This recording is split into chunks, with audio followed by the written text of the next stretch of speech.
What's going on, guys? It's Greg here, aka NYPrepper.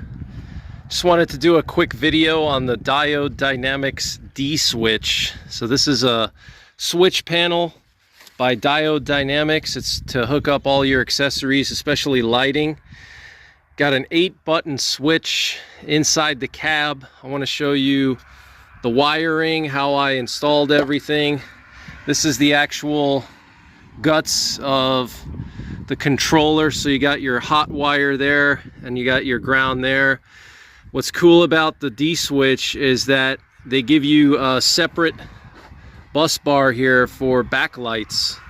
So you can hook all your backlight wires to that separate bus bar, but they give you a lot of options here with this D switch, and it is IP67 waterproof.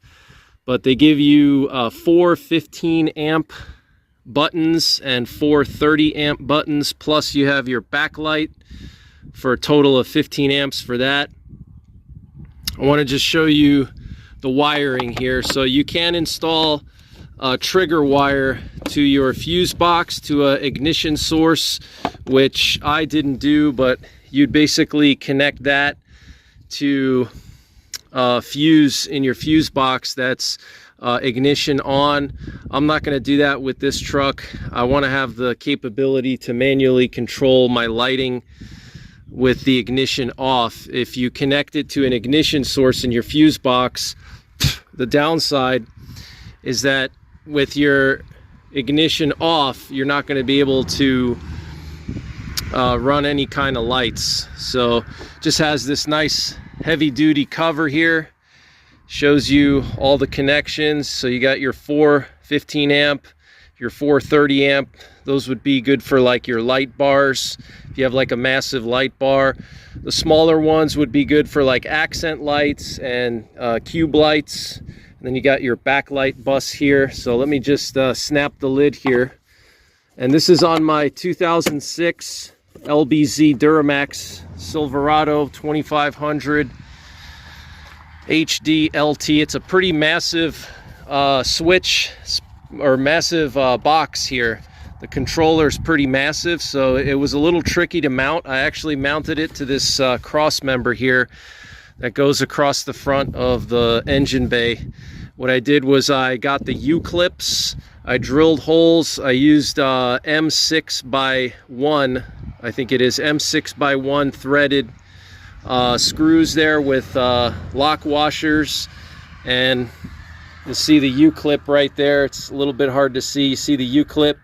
So I drilled holes here, one here, and then one there, and that's just a hex nut. I ran out of the Allen ones, but it's really tight over here. I had to do some extra wiring here. I actually had to, because they gave me 3 feet of cable for positive and negative, and to me that's just not enough. I don't know why they don't give you like 5 feet, 6 feet. 3 feet is, I mean, even if I went straight to my battery, 3 feet wouldn't even be enough. So Diode Dynamics, if you're watching this, please consider giving maybe a 6 foot positive and negative, or at least like 4 or 5 feet. 3 feet, you're not going to be able to reach your battery. And you know, there's really no room here to mount the switch close to the battery, you know, because the Duramax engine bay is so crowded. So I had to get this waterproof fuse box here. Got a 150 amp mega fuse, and then I have a 2.0 jumper cable, and that's going directly to my bus bar here. So I got a 6 stud bus bar in here, and then that has its own fuse as well. Okay, but that's how I have it wired. I also have the ground bus bar here, so I have 2 bus bars. This is how I did it. That's what I recommend if you have a LBZ or any kind of Duramax, because you really have limited options for mounting directly to the battery, especially with a 3 foot cable. So that's what I did with the D switch. Ran the power wires to this fuse box there, and then a jumper cable to my bus bar, and then the bus bars have their own fuse box. And then in there I ran the cable. See if I can show you right there. See that right there? I ran that through the grommet here. I already have another cable to the right of it for my DSP5, but you can see all the liquid tape I put around it. This one I'm not going to put liquid tape around because I may reuse this for that same hole for another thing. But let me show you the controller and where I mounted it inside. So I just mounted the controller right here. Super easy to mount. It's just like a little cubby hole. You could put like sunglasses in there.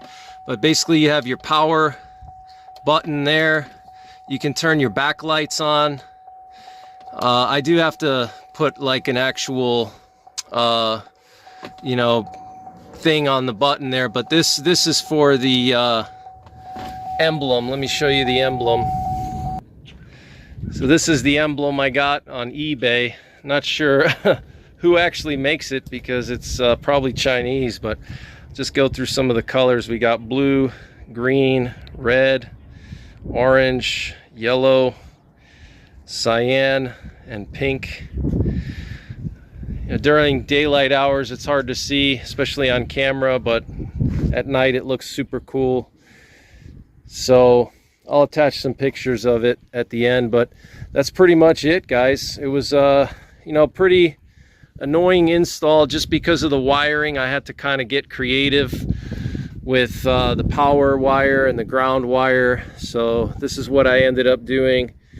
And other than that, it's pretty straightforward. You're just gonna, you know, go straight through your grommet there on your firewall. And I'll show you again where I mounted that switch. So you got this little cubby hole there just for like sunglasses or whatever. And I just basically drilled into that. I don't really anticipate using it much. And if I do have to use it, I can still throw stuff over the top of the switch. This is the four-wheel drive shifter. But I think it looks super cool. Reminds me a lot of my last fit light controller or switch panel. That one I have on Betsy, my supercharged Silverado. But stay tuned to my channel for more videos on LBZ Duramax wiring and lighting. I plan to install a lot of different types of accent lights. Probably eventually going to do rock lights. I have rock lights on my supercharged Silverado, but I don't know if I'll do the rock lights right away because it's kind of a big job. I may start with ditch lights first, and probably start with ditch lights. And I have those halo headlights coming in from Oracle Lighting, so I think those will be pretty awesome. Those can just go straight to the D switch here. But yeah, that's pretty much it, guys. If you want to see how I hooked up these bus bars, I'm gonna leave a link in the top right corner to the video for the bus bars. This was a pretty big job, believe it or not, just selecting the right type of bus bars, figuring out how to mount them. You know, it doesn't look like it would be a big job, but you know, I had to really figure out and plan it out real good. So I'll leave a link to the video for that. And for all my truck content, especially LBZ Duramax content, check out my off-road and truck playlist. I'll leave a link in the top right corner. And until the next time, take care, God bless, and don't forget the 3 P's. Prepare, practice, and persevere. We got some nasty storms coming in. Look at that. Gotta hurry up.